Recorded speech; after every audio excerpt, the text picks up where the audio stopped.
Ferrari just showed off their 2024 race car and it looks totally amazing. They brought back the old red and white colors, which makes the car look super cool. But what really matters is what's hidden underneath it. All the new changes are going to make the car way faster than it was in 2023.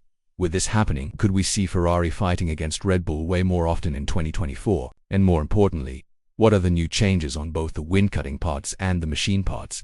It's pretty safe to say that the SF-24 is going to be one of the most gorgeous cars out there, especially with those red, white, and yellow colors that remind us of the awesome Michael Schumacher days. But we all know that this isn't what matters most when it comes to fighting Red Bull. It's the changes that the boss has been promising to bring tons of speed to the car, especially because it's 95% brand new, just like he said himself. So what exactly has changed on the SF-24? For starters, the car will have a completely new bottom part and floor, which was totally necessary because the Ferrari team learned a lot from their mistakes in 2023.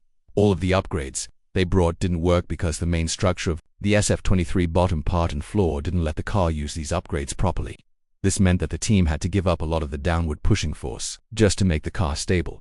This won't be a problem for the SF-24 because the engineers, we have worked super hard to bring a much more stable version to the car. This one will have moved cooling parts and a better spot on the side parts for electronic control boxes.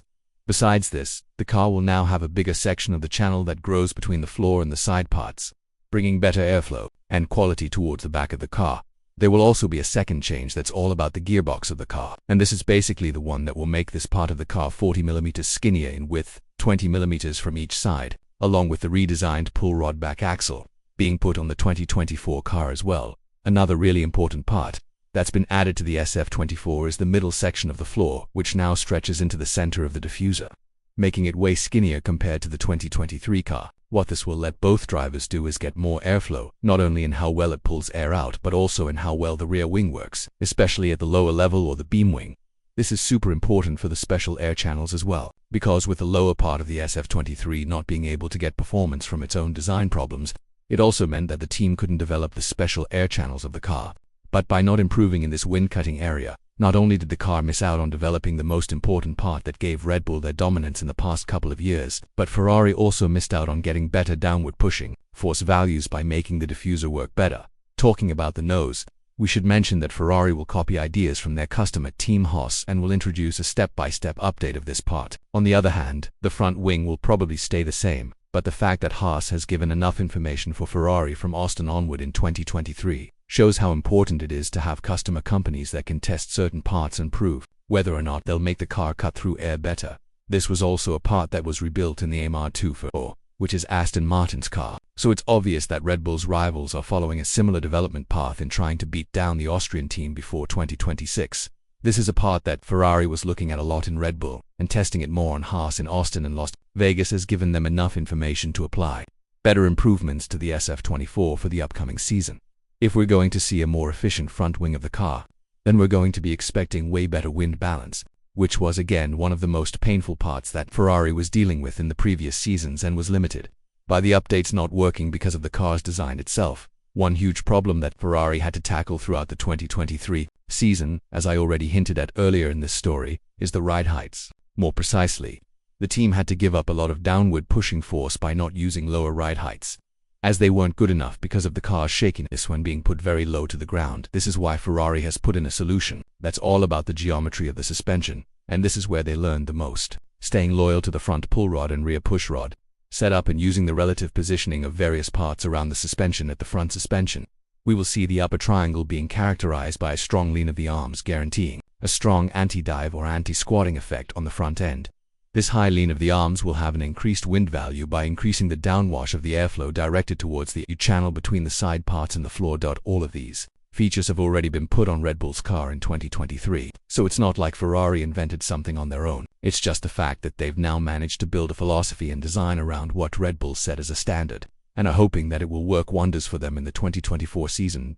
As of now, the reports say that the SF-24 will be 7/10 faster compared to the 2023 car. And if that's the truth, then we're going to see way more podiums and probably race wins for the Ferrari team. Obviously, the number one problem that Ferrari would like to tackle is the brutal bouncing of the car that was triggered by the low ride heights. Ferrari's team solution was to lower the chassis and sink it into the bottom to free up lots of space and achieve a massive digging under the inlets. The outermost diverter on the sides of the special inlets will also have increased geometry similar to Red Bull, protecting them from the messy air that will be created from the front wheel. The cooling is also one very important section that we need to be looking at, and if you were to compare the SF-24 with the Haas and Sauber cars, you would see that the latter to have the use of the so-called ears to increase the entry. This is a very smart trick in order to pass the crash test with an already well-known structure, and while it seems logical for Ferrari to follow this path for cooling their engine, it's very unlikely that we're going to see it being put on the SF-24, mostly because their engine will have different cooling needs, although it's not from the same nature as the one in Haas and the Sauber cars. A massive upgrade has been made in the Stuck area, as the Ferrari team should be thanking the wind specialists who worked on new solutions, making the 2024 car way different from the 2023 one, with the introduction of the Santa tray after the halo above the sloping side parts at the rear of the hood. We're going to witness way more open exhaust with the bypass duct seen on the F23 remaining and undergoing an update. Apart from all of these body changes, the SF-24 will see some adaptation in the power unit despite it being frozen in performance development. Some of them were already adopted in the second half of the 2023 season, and for 2024, the engine of Ferrari will feature less sudden delivery of electric power during acceleration in order to further reduce tire wearing.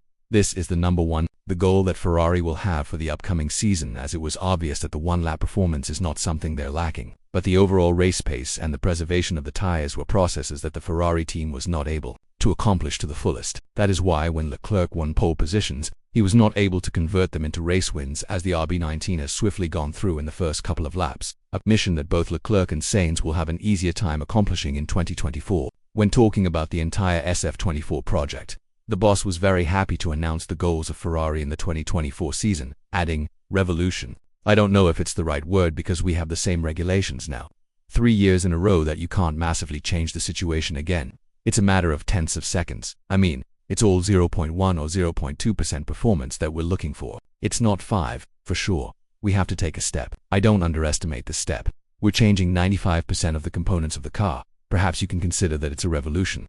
With this in mind, Ferrari's biggest problem for the 2024 season might be keeping the peace between Leclerc and Sainz, as both of these drivers will have huge challenges ahead of them. This is their last season as teammates, meaning that team orders are very unlikely to stand for each of them, as they will have points to prove.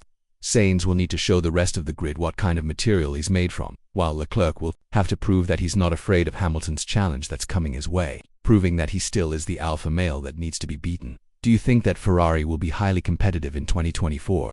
Let us know in the comments below, and if you're interested in videos similar to this, make sure to click on the one that's appearing on your screen right now.